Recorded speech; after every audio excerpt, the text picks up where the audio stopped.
ಬೆಂಗಳೂರಿನ ಕೆಆರ್ ಸರ್ಕಲ್ನಲ್ಲಿ ಆಗಿರೋ ಅಂತ ಅಪಘಾತ ಇದು. ಒಂದು ಬಸ್ ಮತ್ತೊಂದು ಬಸ್ಸನ್ನು ಓವರ್ಟೇಕ್ ಮಾಡಕ್ಕೆ ಹೋಗಿ ಆಗಿರೋ ಅಂತ ಅಪಘಾತ. ಪ್ರತ್ಯಕ್ಷದರ್ಶಿಗಳು ಈಗಾಗಲೇ ಮಾಹಿತಿಯನ್ನ ನೀಡ್ತಾ ಇದ್ರು. ಭಾಗ್ಯ ಎಂಬ ಯುವತಿ ಕಲಬುರಗಿ ಮೂಲದವರು ಬಂದಿದ್ರು. ಅವರ ಕಾಲು ಈಗ ಸ್ಲಿಪ್ ಕೊಂಡಿದೆ.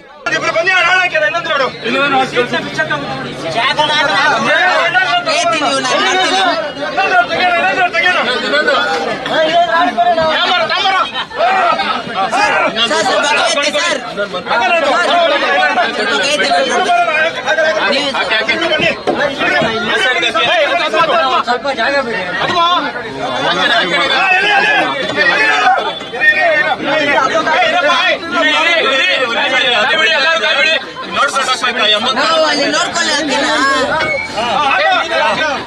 ನೋಡಿ ಕಾಲ್ ನೋಡಿ ಕಾಲ್ ಹುಷಾರ.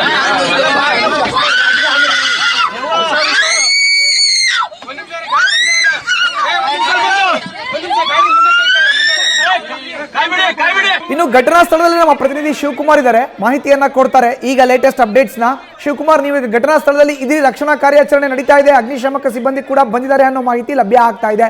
ಹೇಗ್ ಸಾಗ್ತಾ ಇದೆ ರಕ್ಷಣಾ ಕಾರ್ಯಾಚರಣೆ, ಮಾಹಿತಿಯನ್ನ ಹಂಚ್ಕೊಳ್ಳೋದಾದ್ರೆ? ಮಧುಸೂದನ್, ಸದ್ಯ ಬಸ್ ಅನ್ನ ತೆರವುಗೊಳಿಸುವಂತ ಕಾರ್ಯಾಚರಣೆ ನಮ್ಮ ಅಗ್ನಿಶಾಮಕ ದಳ ಅಧಿಕಾರಿಗಳು ಮಾಡ್ತಿರುವಂತದ್ದು. 2 ಕ್ರೇನ್ಗಳನ್ನ ಕರೆಸಿ ಬಸ್ನ ಹಿಂಬದಿಯನ್ನ ಸರಿಸುವಂತ ಕೆಲಸವನ್ನ ಮಾಡ್ತಿರುವಂತದ್ದು. ಯಾಕಂದ್ರೆ KA 51 AJ 6163 BMTC ಬಸ್ ಏನಿದೆ, ಇದು ಮುಂದೆಗಡೆ ಇದ್ದಂತ ಅಂದ್ರೆ KR ಸರ್ಕಲ್ ಅನ್ನ ಪಾಸ್ ಆಗ್ತಿದ್ದಂತ ವಾಯು ವಜ್ರ ಬಸ್ಗೆ ಹಿಂಬದಿಯಿಂದ ಹೋಗಿ ಡಿಕ್ಕಿ ಹೊಡೆದಂತ ಪರಿಣಾಮವಾಗಿ ಅದನ್ನ ತೆರವುಗೊಳಿಸುವಂತ ಕಾರ್ಯವನ್ನ ಮಾಡ್ತಿರುವಂತದ್ದು. ಯಾಕಂದ್ರೆ ಈ ಬಸ್ ಸ್ವಲ್ಪ ಹಿಂದೆಗಡೆ ಈ ಬಸ್ ಅನ್ನ ಸರಿಸಿಕೊಂಡ್ರೆ ಮುಂಬದಿಯಲ್ಲಿ ಸಿಕ್ಕಾಕೊಂಡಿರುವಂತ ಯುವತಿನಿದ್ದಾಳೆ, ಆಕೆಯನ್ನ ರಕ್ಷಣೆ ಮಾಡ್ಲಿಕ್ಕೆ ಸಹಕಾರಿ ಆಗುತ್ತೆ ಅಂತೇಳಿ ಸದ್ಯ ಬಸ್ ಅನ್ನ ತೆರವು ಮಾಡುವಂತ ಕೆಲಸಕ್ಕೆ ಅಗ್ನಿಶಾಮಕ ದಳ ಅಧಿಕಾರಿಗಳು ಮುಂದಾಗಿರುವಂತದ್ದು. ಬಸ್ ಎಷ್ಟು ಹಿಂದಕ್ಕೆ ಬಂದ್ರೆ ಆಗ ಬಸ್ನ ಮುಂಭಾಗದಲ್ಲಿ ಸಿಲುಕೊಂಡಿರುವಂತಹ ಯುವತಿ ಭಾಗ್ಯ ಏನಿದ್ದಾಳೆ, ಆಕೆಯ ಕಾಲು ಬಸ್ನ ಮುಂದೆಗಡೆ ಇರುವಂತಹ ವಾಯು ವಜ್ರ ಬಸ್ ಏನಿದೆ, ಆಕೆಯ ಕಾಲು ಸಿಕ್ಕಾಕೊಂಡಿರುವಂತದನ್ನ ಬಿಡಿಸಿಕೊಳ್ಳಿಕ್ಕೆ ಸಹಾಯ ಆಗುತ್ತೆ. ಒಂದ್ ಕಡೆ ಬಸ್ನಲ್ಲಿದ್ದಂತಹ ರಾಡ್ಗಳನ್ನ ಕತ್ತರಿಸುವಂತ ಕೆಲಸವನ್ನ ಈಗ ಆಲ್ರೆಡಿ ಅಗ್ನಿಶಾಮಕ ದಳ ಅಧಿಕಾರಿಗಳು ಮಾಡ್ತಿರುವಂತದ್ದು. ಇನ್ನೇನು ಕೆಲವೇ ಕ್ಷಣಗಳಲ್ಲಿ ಆಕೆಯನ್ನ ರಕ್ಷಣೆಯನ್ನ ಮಾಡ್ತೀವಿ ಅನ್ನೋ ಮಾತನ್ನ ಹೇಳ್ತಿರುವಂತದ್ದು. ಘಟನೆಯಲ್ಲಿ ಆಲ್ರೆಡಿ ಸರಿಸುಮಾರು 7 ರಿಂದ 8 ಜನ ಗಂಭೀರವಾಗಿ ಗಾಯಗೊಂಡಿದ್ದಾರೆ, ಅಂದ್ರೆ ಸಣ್ಣ ಪುಟ್ಟ ಮೂಗೇಟಾಗಿದೆ. ಅವರನ್ನ ಮಾರ್ತಾಸ್ ಆಸ್ಪತ್ರೆಗೆ ದಾಖಲು ಮಾಡಿ ಚಿಕಿತ್ಸೆಯನ್ನ ಕೊಡಿಸಿದ್ದಾರೆ. ಸದ್ಯ ಹಿಂದೆಗಡೆ ಎಳೀತಿರುವಂತ ಕ್ರೇನ್ ಬಳಸಿ ಹಿಂದೆಗಡೆ ತರ್ತಿರುವಂತ ಬಸ್ ಏನಿದೆ, ಈ ಒಂದು ಬಸ್ನ ಚಾಲಕನ ನಿರ್ಲಕ್ಷ್ಯತನದಿಂದ ನಡೆದಿರುವಂತಹ ಘಟನೆ. ಮುಂದೆಗಡೆ ಇದ್ದಂತ ವಾಯು ವಜ್ರ ಬಸ್ ಆತ ಮೆಜೆಸ್ಟಿಕ್ ನಿಂದ ಹತ್ತಿಬೆಲೆ ಮಾರ್ಗವಾಗಿ ಹೋಗ್ತಿರ್ತಾನೆ.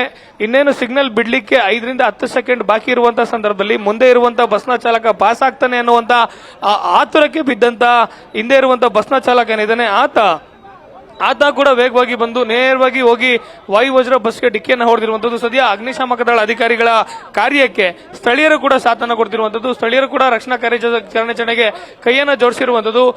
ನೀವು ಊಹಿಸಿಕೊಳ್ಬಹುದು, KR ಸರ್ಕಲ್ ಏನಾದ್ರೂ ಒಂದು 10 ನಿಮಿಷ ಜಾಮ್ ಆದ್ರೆ ಯಾವ ಮಟ್ಟಕ್ಕೆ ಇಲ್ಲಿ ಜಾಮ್ ಆಗುತ್ತೆ ಅಂತೇಳಿ.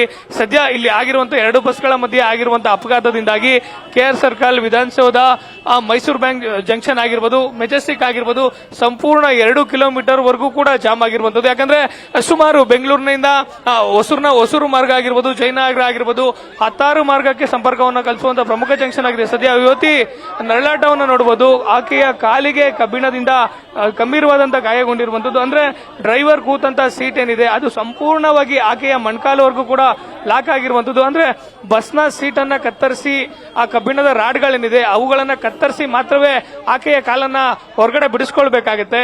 ಆಕೆಯ ಎಡಭಾಗದ ಕಾಲು ಮೊಣಕಾಲ್ವರೆಗೂ ಕೂಡ ಕಬ್ಬಿಣದ ಸಲಾಕೆಗಳಿಂದ ಸಿಲುಕಾಕೊಂಡಿರುವಂತದ್ದು. ಒಂದ್ ಕಡೆ ಪೊಲೀಸರಿಗೆ ಟ್ರಾಫಿಕ್ ಮ್ಯಾನೇಜ್ಮೆಂಟ್ ಮಾಡುವಂತದ್ದು ಸವಾಲಾಗ್ತಿದ್ರೆ, ಮತ್ತೊಂದ್ ಕಡೆ ಕ್ರೇನ್ ಅನ್ನ ಬಳಸಿ ಆ ಗಾಡಿಗಳನ್ನ ಡಿವೈಡ್ ಮಾಡುವಂತ ಕೆಲಸವನ್ನ ಮಾಡ್ತಿದ್ರೆ. ಅಂದ್ರೆ ಡ್ರೈವರ್ ಸೀಟ್ ಸೇರಿದಂತೆ ಹಿಂದಿನ 2-3 ಸೀಟ್ಗಳಷ್ಟು ಜಾಗ ಕೂಡ ಸಂಪೂರ್ಣವಾಗಿ ಮುಂದೆ ಇದ್ದಂತ ಬಸ್ನ ಒಳಗಡೆ ಹೋಗಿ ಸಿಲುಕೊಂಡಂತ ಪರಿಣಾಮ ಬಸ್ ಅನ್ನ ಬೇರ್ಪಡಿಸಿ ಆಕೆಯನ್ನ ರಕ್ಷಣೆ ಮಾಡುವಂತ ಕೆಲಸವನ್ನ ಸದ್ಯ ಅಗ್ನಿಶಾಮಕ ದಳ ಅಧಿಕಾರಿಗಳು ಮಾಡ್ತಿರುವಂತದ್ದು. ಪೊಲೀಸರಿಗೆ ಒಂದ್ ಕಡೆ ಆಕೆಯನ್ನ ರಕ್ಷಣೆ ಮಾಡುವಂತದ್ದು ಸವಾಲಾದ್ರೆ, ಮತ್ತೊಂದ್ ಕಡೆ ಇಲ್ಲಿ ಟ್ರಾಫಿಕ್ ಮ್ಯಾನೇಜ್ಮೆಂಟ್ ಮಾಡುವಂತದ್ದು ಕೂಡ ಸವಾಲಾಗಿರುವಂತದ್ದು. ಮುಂದೆ ಹೋಗ್ತಿದ್ದಂತ ಬಸ್ ಏನಿದೆ ವಾಯು ವಜ್ರ ಬಸ್, ಅದು ಬೆಳಿಗ್ಗೆ 8 ಗಂಟೆ ಸುಮಾರಿಗೆ ಮೆಜೆಸ್ಟಿಕ್ ಮಾರ್ಗವಾಗಿ, ಮೆಜೆಸ್ಟಿಕ್ ನಿಂದ ಮಾರಣಿ ಸರ್ಕಲ್ ನಿಂದ ಕಾರ್ಪೊರೇಷನ್ ಮಾರ್ಗವಾಗಿ ತೆರಳುತ್ತಿದ್ದು. ಆದ್ರೆ ಹಿಂಬದಿಯಿಂದ ಬಂದಂತ ಮತ್ತೊಂದು BMTC ಬಸ್ ಏನಿದೆ ಅದು ನೇರವಾಗಿ ಬಂದು ಸಿಗ್ನಲ್ ಅನ್ನ ಪಾಸ್ ಮಾಡುವಂತ ಅರ್ಜೆನ್ಸಿಯಲ್ಲಿ ಮುಂದೆ ಹೋಗ್ತಿದ್ದಂತ ಬಸ್ಗೆ ಡಿಕ್ಕಿಯನ್ನು ಹೊಡೆದಿರುವಂತದ್ದು. ಡಿಕ್ಕಿಯ ಪರಿಣಾಮ ಡ್ರೈವರ್ನ ಸೀಟ್ನಲ್ಲಿ ಇದ್ದಂತಹ ವ್ಯಕ್ತಿ ತಲೆ ಹಾಗೂ ಆತನ ಹಣೆ ಭಾಗಕ್ಕೂ ಕೂಡ ಗಂಭೀರವಾದಂತಹ ಗಾಯ ಆಗಿರುವಂತದ್ದು. ಹಿಂಬದಿ ಬಸ್ನ ಚಾಲಕ ಏನಿದ್ದಾನೆ ಸದ್ಯ ಅಪಘಾತ ಎಸಗಿರುವಂತಹ ಚಾಲಕ, ಆತನಿಗೂ ಕೂಡ ಗಂಭೀರವಾದಂತಹ ಗಾಯಗಳಾಗಿದೆ. ಆತನನ್ನ ಬೆಂಗಳೂರಿನ ಸೆಂಟ್ ಮಾರ್ಥಾಸ್ ಆಸ್ಪತ್ರೆಗೆ ದಾಖಲು ಮಾಡಲಾಗಿದೆ. ಡ್ರೈವರ್ನ ಹಿಂಬದಿ ಸೀಟ್ನಲ್ಲಿ ಕೂತಿದ್ದಂತ ಭಾಗ್ಯ ಏನಿದ್ದಾರೆ, ಭಾಗ್ಯ ಅವರ ಕುಟುಂಬಸ್ಥರಿಗೂ ಕೂಡ, ಅವರ ತಂದೆ ತಾಯಿ, ಅವರ ಅಜ್ಜಿಗೂ ಕೂಡ ಗಂಭೀರವಾದಂತಹ ಗಾಯ ಆಗಿದೆ. ಭಾಗ್ಯ ಅವರ ಅಜ್ಜಿಯನ್ನ ಸೆಂಟ್ ಮಾರ್ಥಾಸ್ ಆಸ್ಪತ್ರೆಗೆ ದಾಖಲು ಮಾಡಿ ಚಿಕಿತ್ಸೆಯನ್ನು ಕೊಡಿಸಲಾಗ್ತಿದೆ. ಭಾಗ್ಯ ಅವರ ತಂದೆ ತಾಯಿಯವರಿಗೂ ಕೂಡ ಹಣೆ ಭಾಗಕ್ಕೆ ಸಣ್ಣ ಪುಟ್ಟ ಗಾಯಗಳಾಗಿದೆ. ಸದ್ಯ ಗಾಯಾಳು ಭಾಗ್ಯ ಏನಿದ್ರೆ ಅವರ ಕಾಲು ಸಿಕ್ಕಾಕೊಂಡಂತ ಪರಿಣಾಮ ಅವರನ್ನ ರಕ್ಷಣೆ ಮಾಡುವಂತ ಕೆಲಸವನ್ನ ಸದ್ಯ ಅಗ್ನಿಶಾಮಕ ದಳ ಅಧಿಕಾರಿಗಳು ಮಾಡ್ತಿರುವಂತದ್ದು. ಕಬ್ಬಿಣದ ರಾಡ್ಗಳಿರ್ತವೆ ಡ್ರೈವರ್ನ ಹಿಂಬದಿ ಸೀಟ್ನಲ್ಲಿ, ಕಬ್ಬಿಣದ ರಾಡ್ಗಳ ಮಧ್ಯೆ ಹೋಗಿ ಭಾಗ್ಯ ಅವರ ಎಡಗಾಲ ಸಿಕ್ಕಾಕೊಂಡದ್ರ ಹಿನ್ನೆಲೆಯಲ್ಲಿ ಅವರನ್ನ ರಕ್ಷಿಸುವಂತ ಕೆಲಸವನ್ನ ಸದ್ಯ ಅಧಿಕಾರಿಗಳು ಮಾಡ್ತಿರುವಂತದ್ದು. ಮಧುಸೂದನ್, ಶಿವಕುಮಾರ್, ಇನ್ನು ಜೆಸಿಬಿ ಮೂಲಕ ಗುದ್ದಿದಂತ ಬಸ್ಸನ್ನ ಅಲ್ಲಿಂದ ಹೊರತೆಗೆಯಲಾಗಿದೆ. ಈಗ ಇನ್ನೇನು ಕೆಲವೇ ನಿಮಿಷಗಳಲ್ಲಿ ಪ್ರಾಬಬ್ಲಿ ಭಾಗ್ಯ ಅವ್ರನ್ನ ಕೂಡ ರಕ್ಷಣೆ ಮಾಡುವಂತ ಎಲ್ಲ ಸಾಧ್ಯತೆಗಳು ಕೂಡ ಗೋಚರ ಆಗ್ತಾ ಇದೆ. ಈಗ ಹೇಗಿದೆ ಪರಿಸ್ಥಿತಿ? ಈಗ ಅವರು ಆ ಭಾಗ್ಯ ಅವ್ರಿಗೆ ಹಣೆಗೂ ಕೂಡ ಪೆಟ್ಟಾಗಿದೆ, ಅವರಲ್ಲಿ ಬ್ಯಾಂಡೇಜ್ ಹಾಕೊಂಡಿರೋದನ್ನ ನೋಡ್ತಾ ಇದ್ದೀವಿ.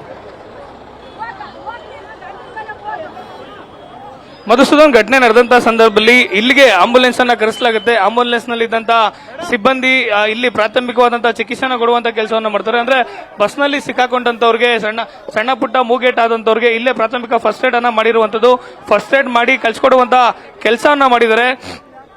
ಮತ್ತೊಂದ್ ಕಡೆ ಭಾಗ್ಯ ಅವರ ಹಣೆ ಭಾಗ ಕೂಡ ಪೆಟ್ಟಾಗಿರುತ್ತೆ, ಅವ್ರಿಗೂ ಕೂಡ ಫಸ್ಟ್ ಏಡ್ ಅನ್ನ ಮಾಡಿದ್ದಾರೆ. ಆದ್ರೆ ಅವರನ್ನ ಬಸ್ನಿಂದ ಹೊರಗಡೆ ತೆಗಿಲಿಕ್ಕೆ ಸಾಧ್ಯ ಆಗದಿದ್ದಂತ ಪರಿಸ್ಥಿತಿ ಇದ್ದಂತ ಹಿನ್ನೆಲೆಯಲ್ಲಿ ಸ್ಥಳೀಯ ಪೊಲೀಸರು, ಅಗ್ನಿಶಾಮಕ ದಳ ಅಧಿಕಾರಿಗಳು ಬಂದು ಆಕೆಗೆ ಒಂದ್ ಕಡೆ ಧೈರ್ಯ ತುಂಬುವಂತ ಕೆಲಸವನ್ನ ಮಾಡ್ತಿದ್ದಾರೆ. ಏನೂ ಆಗೋಲ್ಲ, ಆದಷ್ಟು ಬೇಗ ನಿಮ್ಮನ್ನ ರಕ್ಷಣೆಯನ್ನ ಮಾಡ್ತೀವಿ, ಧೈರ್ಯದಿಂದ ಹಿರಿ ಅನ್ನೋ ಮಾತನ್ನ ಹೇಳ್ತಿದ್ದಾರೆ. ವಿಜುವಲ್ ನೋಡಬಹುದು, ಸ್ವತಃ ಆ ಗಾಯಾಳು ಯುವತಿ ಭಾಗ್ಯ ಏನಿದ್ದಾರೆ ಬಸ್ನ ಕೆಳಗಡೆ ಸಿಕ್ಕಾಕೊಂಡವರು, ಅವರ ತಾಯಿ ಕೂಡ ಅವ್ರಿಗೆ ಧೈರ್ಯವನ್ನು ತುಂಬುವಂತ ಕೆಲಸವನ್ನ ಮಾಡ್ತಿರುವಂತದ್ದು. ನಮ್ಗೆ ಈ ಬಗ್ಗೆ ಯಾವುದೇ ಕೂಡ ಮಾಹಿತಿ ಇರಲಿಲ್ಲ. ನಮ್ಮ ಪಾಡಿಗೆ ನಾವು ಕೂಲಿ ಮಾಡ್ಕೊಂಡು ತಿನ್ನುವಂತ ಜನ, ಬೆಳಿಗ್ಗೆ ಮನೆಯಿಂದ ಟ್ರೈನ್ ನ ಮೂಲಕವಾಗಿ ಬೆಂಗಳೂರಿಗೆ ಬಂದಂತವ್ರು ನಾವು ಸೀದಾ ನಾವಾಯ್ತು ನಮ್ಮ ಪಾಡ ಆಯ್ತು ಅಂತ ಹೇಳಿ ಮನೆಗೆ ಹೋಗ್ತಾ ಇದ್ವಿ. ಒಂದೇ ಕುಟುಂಬದ 5 ಜನ ಬಸ್ ನಲ್ಲಿ ಟ್ರಾವೆಲಿಂಗ್ ಅನ್ನ ಮಾಡ್ತಿದ್ವಿ. ಆದ್ರೆ ಡ್ರೈವರ್ನ ಹಿಂಬದಿ ಸೀಟ್ ನಲ್ಲಿ ಕೂತಿದ್ದಂತ ಭಾಗ್ಯ ಏನಿದ್ರೆ, ಭಾಗ್ಯ ಅವ್ರಿಗೆ ಕಾಲ್ಗೆ ಈ ರೀತಿ ಆಗಿದೆ, ನಮ್ಮ ಮಗಳನ್ನ ಸುರಕ್ಷಿತವಾಗಿ ಕಾಪಾಡ್ಕೊಡಿ ಅನ್ನೋ ಮಾತನ್ನ ಅವರ ತಾಯಿ ಹೇಳ್ತಿರುವಂತದ್ದು. ಸದ್ಯ ರಕ್ಷಣಾ ಕಾರ್ಯಾಚರಣೆಯ ನೇರ ದೃಶ್ಯಾವಳಿಗಳನ್ನು ನೋಡ್ತಾ ಇದೀವಿ. ಸ್ವತಃ ಭಾಗ್ಯ ಅವರ ತಾಯಿ ಕೂಡ ಮಗಳಿಗೆ ಧೈರ್ಯವನ್ನು ತುಂಬುವಂತ ಕೆಲಸವನ್ನ ಮಾಡ್ತಿದ್ದಾರೆ. ಏನೂ ಆಗೋದಿಲ್ಲ, ಕಾಲಿಗೆ ಏನ್ ಪೆಟ್ಟಾಗಿದೆ ಕೂಡಲೇ ಅದನ್ನ ಅಂದ್ರೆ ಆಕೆಯನ್ನ ರಕ್ಷಣೆ ಮಾಡ್ತಾರೆ, ನಿನ್ ಧೈರ್ಯವನ್ನ ಇರು ಅಂತೇಳಿ ಹೇಳೋಂತ ಮಾತು ಹೇಳ್ತಾರೆ. ಹಿಂಬದಿ ಇದ್ದಂತ ಬಸ್ನ ಮುಂಭಾಗ ಏನಿದೆ ಸಂಪೂರ್ಣವಾಗಿ ಡ್ಯಾಮೇಜ್ ಆಗಿರುವಂತದ್ದು. ಅಂದ್ರೆ ಡ್ರೈವರ್ನ ಸೀಟನ್ನ ರಿಮೂವ್ ಮಾಡಿದ್ರು ಕೂಡ ಆಕೆ ಕಾಲನ್ನ ಬಿಡಿಸ್ಕೊಳ್ಳಿಕ್ಕೆ ಸಾಧ್ಯ ಆಗ್ತಿಲ್ಲ. ಹಾಗಾಗಿ ಅಂದ್ರೆ ಎಲ್ಲವೂ ಕೂಡ ಫೈಬರ್ ಮತ್ತು ಕಬ್ಬಿಣದ ರಾಡ್ಗಳಾಗಿರೋದ್ರ ಹಿನ್ನೆಲೆಯಲ್ಲಿ ಆಕೆಯ ಕಾಲಿನ ಮಧ್ಯದಲ್ಲಿ 2 ಸೀಟ್ಗಳು ಸಿಕ್ಕಾಕೊಂಡಿದೆ, 2 ಸೀಟ್ಗಳು ಕಂಬಿಗಳು ಕೂಡ ಸಿಕ್ಕಾಕೊಂಡಿರುವಂತದ್ದು. ಹೀಗಾಗಿ ಆಕೆಯನ್ನ ರಕ್ಷಣೆಯನ್ನ ಮಾಡಬೇಕಾದ್ರೆ ಒಂದು ಕಡೆ ಬಸ್ನಾಗೆ ಏನು ಹೋಗಿ ಕಚ್ಕೊಂಡಿರುತ್ತೆ, ಇನ್ನೊಂದು ಬಸ್ ಹಿಂಬದಿಯ ಬಸ್, ಅದನ್ನ ಬೇರ್ಪಡಿಸುವಂತ ಕೆಲಸವನ್ನ ಈಗ ಆಲ್ರೆಡಿ ಅಗ್ನಿಶಾಮಕ ದಳ ಅಧಿಕಾರಿಗಳು ಕ್ರೇನ್ ಅನ್ನ ಬಳಸಿ ಇದು ಮಾಡಿದ್ದಾರೆ. ಆದ್ರೆ ಸದ್ಯಕ್ಕೆ ಆಕೆಯನ್ನ ರಕ್ಷಣೆ ಮಾಡಲಿಕ್ಕೆ ಡ್ರೈವರ್ ಸೀಟ್ ಏನಿದೆ, ಡ್ರೈವರ್ ಸೀಟ್ ಅನ್ನ ತೆರವು ಮಾಡುವಂತ ಕೆಲಸವನ್ನ ಮಾಡಿರುವಂತದ್ದು. ಡ್ರೈವರ್ ಸೀಟ್ ಅನ್ನ ತೆರವು ಮಾಡಿದರೆ, ಮುಂದೆ ಇದ್ದಂತ ಸ್ಟೇರಿಂಗ್ ಏನಿದೆ ಸ್ಟೇರಿಂಗ್ ಅನ್ನು ಕೂಡ ತೆರವು ಮಾಡಿದ್ದಾರೆ. ಸದ್ಯ ಕಟರ್ ಅನ್ನ ಬಳಸಿ ಬಸ್ನ ಮುಂಭಾಗದಲ್ಲಿದ್ದಂತ ಡೋರ್ನ ಫೈಬರ್ ಗಳನ್ನ ಕಟ್ ಮಾಡುವಂತ ಕೆಲಸವನ್ನ ಅಗ್ನಿಶಾಮಕ ದಳ ಅಧಿಕಾರಿಗಳು ಮಾಡ್ತಿರುವಂತದ್ದು. ದೃಶ್ಯಾವಳಿಯಲ್ಲಿ ಗಮನಿಸಬಹುದು, ಭಾಗ್ಯ ಅವರು ಒಂದು ಮುಂದೆ ಇಟ್ಕೊಳ್ಳುವಂತ ಕಂಬಿ ಏನಿದೆ, ಆ ಕಂಬಿಗೆ ಅವರ ಕಾಲು ಸಿಕ್ಕಾಕೊಂಡದ ಹಿನ್ನೆಲೆಯಲ್ಲಿ ಅವರ ರಕ್ಷಣಾ ಕಾರ್ಯಾಚರಣೆಯನ್ನ ಸುಮಾರು 10ಕ್ಕೂ ಹೆಚ್ಚು ಮಂದಿ ಅಗ್ನಿಶಾಮಕ ದಳ ಅಧಿಕಾರಿಗಳು ಮಾಡ್ತಿರುವಂತದ್ದು. ಆಕೆ ಗಾಯಾಳು ಏನಿದ್ದಾಳೆ, ಆಕೆ ತುಂಬಾನೇ ನೋವನ್ನ ಪಡ್ತಿರುವಂತದ್ದು ಗಮನಿಸಬಹುದು. ಆದ್ರೆ ಅವರ ತಾಯಿ ಘಟನಾ ಸ್ಥಳದಲ್ಲೇ ನಿಂತು ಮಗಳಿಗೆ ಧೈರ್ಯವನ್ನು ತುಂಬುವಂತ ಕೆಲಸವನ್ನು ಮಾಡ್ತಿದ್ರೆ. ಅವರ ತಾಯಿಗೂ ಕೂಡ ಸಣ್ಣ ಪುಟ್ಟ ಗಾಯಗಳಾಗಿವೆ. ಆದ್ರೆ ಮಗಳು ಈ ರೀತಿಯಾಗಿ ಇರೋದ್ರ ಹಿನ್ನೆಲೆಯಲ್ಲಿ ಚಿಕಿತ್ಸೆಯನ್ನ ಪಡೆಯದೆ ಮೊದಲು ನನ್ನ ಮಗಳನ್ನ ಸುರಕ್ಷಿತವಾಗಿ ಕರ್ಕೊಂಡು ಹೋಗ್ಬೇಕು ಅಂತೇಳಿ ಘಟನಾ ಸ್ಥಳದಲ್ಲೇ ಭಾಗ್ಯ ಅವರ ತಾಯಿ ಬೀಡುಬಿಟ್ಟಿರುವಂತದ್ದು. ಸದ್ಯ ಕ್ರೇನ್ ಅನ್ನ ಬಳಸಿ ಬಸ್ ಅನ್ನ ತೆರವುಗೊಳಿಸುವಂತ ಕಾರ್ಯಾಚರಣೆ ಮುಂದುವರೆದಿರುವಂತದ್ದು. ಸದ್ಯ ಒಂದು ಬಸ್ಗೆ ಹೋಗಿ ಇನ್ನೊಂದು ಬಸ್ ಏನ್ ಕಚ್ಕೊಂಡಿರುತ್ತೆ, ಸರಿಸುಮಾರು ಡ್ರೈವರ್ನ ಸೀಟು ಸೇರಿ 2 ಸೀಟು, ಅದನ್ನ ಬೇರ್ಪಡಿಸುವಂತ ಕೆಲಸವನ್ನ ಮಾಡಿದ್ದಾರೆ. ಮತ್ತೊಂದು ಕಡೆ ಸದ್ಯದ ಪರಿಸ್ಥಿತಿಯನ್ನ ನೋಡಿದಂತ ಹೋದಂತ ಸಂದರ್ಭದಲ್ಲಿ ಆಕೆಯನ್ನ ರಕ್ಷಣೆ ಮಾಡಲಿಕ್ಕೆ ಕಟರ್ಗಳನ್ನ ಬಳಸಿ ಕಂಬಿಗಳನ್ನ ಕಟ್ ಮಾಡುವಂತ ಕೆಲಸವನ್ನ ಅಗ್ನಿಶಾಮಕ ದಳ ಅಧಿಕಾರಿಗಳು ಒಂದ್ ಕಡೆ ಮಾಡ್ತಿದ್ದಾರೆ. ಮತ್ತೊಂದ್ ಕಡೆ ಬಸ್ಸನ್ನೇ ಈಗ ಆಸ್ಪತ್ರೆಗೆ ಎಳ್ಕೊಂಡು ಹೋಗುವಂತ ಸಾಧ್ಯತೆಗಳು ಕೂಡ ನಾವು ಅಲೆಗಳೆಯುವಂತಿಲ್ಲ. ಯಾಕಂದ್ರೆ 2 ಕ್ರೇನ್ಗಳನ್ನ ಬಳಸಿ ಒಂದ್ ಕಡೆ ಬಸ್ಗಳನ್ನ ತೆರವುಗೊಳಿಸಿ ಸಂಚಾರಕ್ಕೆ ಅನುವು ಮಾಡುವಂತ ಕೆಲಸವನ್ನ ಸಂಚಾರಿ ಪೊಲೀಸರು ಮಾಡ್ತಿದ್ರೆ, ಸ್ಥಳೀಯ ಪೊಲೀಸರು ಜನರನ್ನ ಚದುರಿಸುವಂತ ಕೆಲಸವನ್ನ ಮಾಡ್ತಿದ್ದಾರೆ. ಸರಿಸುಮಾರು 1.5 ತಾಸಿನಿಂದಲೂ ಕೂಡ ಆ ಯುವತಿ ಭಾಗ್ಯ ಘಟನೆಯಲ್ಲಿ ಅವ್ರ ತಾಯಿ ಹೇಳ್ತಿದ್ದಾರೆ, ಅವ್ರ ತಾಯಿ ಅಕ್ಷರಶನಗೊಳಿಸಬಹುದು 2 ತಾಸು ಆಯ್ತು ಅಂತೇಳಿ. ಅಗ್ನಿಶಾಮಕ ದಳ ಅಧಿಕಾರಿಗಳು ಪೊಲೀಸರು ಅವ್ರ ಪ್ರಯತ್ನವನ್ನ ಮಾಡ್ತಿದ್ದಾರೆ. ಅವ್ರ ತಾಯಿ ಕೂಡ ಮನವಿಯನ್ನ ಮಾಡ್ತಿದ್ದಾರೆ, ಆದಷ್ಟು ಬೇಗ ನಮ್ಮ ಮಗಳನ್ನ ಮಾಡ್ಕೊಡಿ ಅಂತೇಳಿ. ಇವತ್ತು ಅಂದ್ರೆ ನಾವು ಗುಲ್ಬರ್ಗದಿಂದ ಬಂದು ಬೆಂಗಳೂರಿನ ಹೊಸರೋಡನ ನಮ್ಮ ಮನೆಗೆ ಹೋಗ್ತಾ ಇದ್ವಿ. ಈ ಸಂದರ್ಭದಲ್ಲಿ ಹೀಗಾಗಿದೆ, 2 ಗಂಟೆಗಳು ಕಳೀತಾ ಹೋಗಿದೆ. ಇನ್ನೂ ಕೂಡ ರಕ್ಷಣಾ ಕಾರ್ಯಾಚರಣೆ ಮುಂದುವರೆದಿದೆ. ನಮ್ಮ ಮಗಳ ಎಡಗಾಲು ಸಿಕ್ಕಾಕೊಂಡಿದೆ. ಇನ್ನು ಮಗಳಿಗೆ ಮದುವೆ ಕೂಡ ಮಾಡಿಲ್ಲ. ಆಕೆ ಕೂಡ ಬೇರೆ ಖಾಸಗಿ ಕಾಲೇಜಿನಲ್ಲಿ ಹೌಸ್ ಕೀಪಿಂಗ್ ಕೆಲಸವನ್ನ ಮಾಡಿ ಜೀವನವನ್ನ ಸಾಗಿಸ್ತಾ ಇದ್ದು. ಇಂಥ ಸಂದರ್ಭದಲ್ಲಿ ಈ ರೀತಿ ಆಗಿದೆ ಅನ್ನೋ ಮಾತನ್ನ ಅವರ ಕುಟುಂಬಸ್ಥರು ಹೇಳ್ತಿರುವಂತದ್ದು. ಸದ್ಯ ಮಗಳನ್ನ ಸುರಕ್ಷಿತವಾಗಿ ಕರ್ಕೊಂಡ್ಬಂದ್ರೆ ಸಾಕು ಅನ್ನೋ ಮಾತನ್ನ ಹೇಳ್ತಾರೆ. ಮತ್ತೊಂದ್ ಕಡೆ ಒಂದು ದೃಶ್ಯಾವಳಿಗಳಲ್ಲಿ ಆಕೆಯ ರಕ್ಷಣಾ ಕಾರ್ಯಾಚರಣೆ ಮಾಡಿದ್ರೆ ನಡೀತಾ ಇದ್ರೆ, ಮತ್ತೊಂದು ದೃಶ್ಯಾವಳಿಯಲ್ಲಿ ಪೊಲೀಸ್ ಅಧಿಕಾರಿಗಳು ಸಂಚಾರವನ್ನು ನಿಯಂತ್ರಣ ಮಾಡುವಂತ ಕೆಲಸವನ್ನ ಮಾಡ್ತಿರುವಂತದ್ದು. ಸ್ವತಃ ಸಂಚಾರಿ ಪೊಲೀಸರ ಜೊತೆಗೆ ಪೊಲೀಸ್ ಅಧಿಕಾರಿಗಳು ರಸ್ತೆಗೆ ಇಳಿದು ಟ್ರಾಫಿಕ್ ಅನ್ನ ಕ್ಲಿಯರ್ ಮಾಡುವಂತ ಕೆಲಸವನ್ನ ಮಾಡ್ತಿದ್ದಾರೆ. ಅಂದ್ರೆ KR ಸರ್ಕಲ್ ಅನ್ನ ಸದ್ಯ ಸಿಗ್ನಲ್ ಫ್ರೀ ಮಾಡಿರುವಂತದ್ದು. ಅಂದ್ರೆ ಸಿಗ್ನಲ್ ಹಾಕದೆ ವೆಹಿಕಲ್ ಅನ್ನ ಮೂವ್ಮೆಂಟ್ ಮಾಡ್ತಿರುವಂತದ್ದು. ಯಾಕಂದ್ರೆ ಒಂದು ವೇಳೆ KR ಸರ್ಕಲ್ ಏನಾದ್ರೂ 10 ನಿಮಿಷ ಜಾಮ್ ಆದ್ರೆ ಮೆಜೆಸ್ಟಿಕ್ ಜಂಕ್ಷನ್ ಸಂಪೂರ್ಣವಾಗಿ ಜಾಮ್ ಆಗುತ್ತೆ. ದೃಶ್ಯಾವಳಿಗಳನ್ನ ನೋಡಿಸುವಂತ ಪ್ರಯತ್ನವನ್ನ ಮಾಡ್ತೀನಿ, ಯಾವ ಹಂತದಲ್ಲಿ ಇಲ್ಲಿ ಜಾಮ್ ಆಗಿದೆ ಅಂತೇಳಿ.